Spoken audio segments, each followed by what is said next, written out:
On another topic, another story that's just come out in the past few hours, the Afghanistan After Action Review report has been released. Can you go through with us some of those key findings and just how damning is it?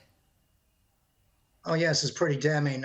Gabriella, I have been a student of foreign policy since I graduated university in 1971, and I've seen every disaster. I've studied them. I've written about all of them, beginning with the Vietnam War and all the other things in Iraq and other places. This is right up there with the failure in Vietnam and the failure in Iraq and this failure in Afghanistan is a spectacular debacle, and for a couple of reasons. Number one, shows that the president is incompetent as commander in chief. You know, not all of them are very good commanders in chief. They may have other strengths. So he botched it on the day. His State Department botched it on the day. And of course, when a president makes mistakes, people get killed. That's why, I'm very careful about what I have to say about a president. If they're incompetent, they'll get you killed. But more than that, he sent an important signal to America's enemies, North Korea, Iran,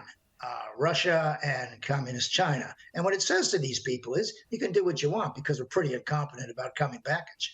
13 people died, hundreds of people were injured. And of course, Gabriella, a number of Americans and American supporters, these are the interpreters and the translators and all the rest of it, were left behind. And I got to tell you something. I was very sad on that day, not just because it was botched.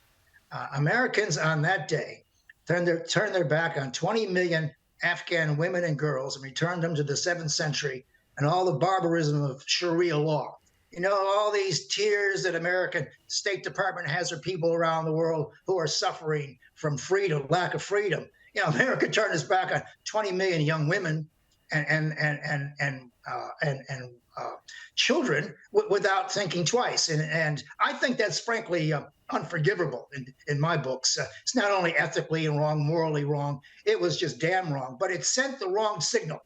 I like to point to people that Osama bin Laden got a lot of courage one day, he said in an interview, after he watched the Americans do nothing after the helicopter went down in Somalia.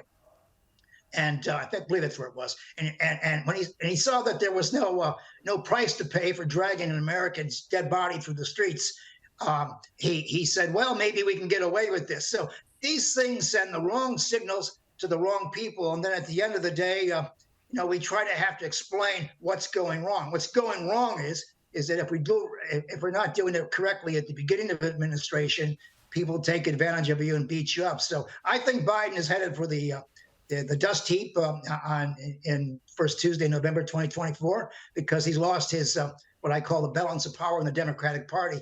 And Bernie Sanders and AOC and all the rest of them have now had a gutful of Joseph Biden.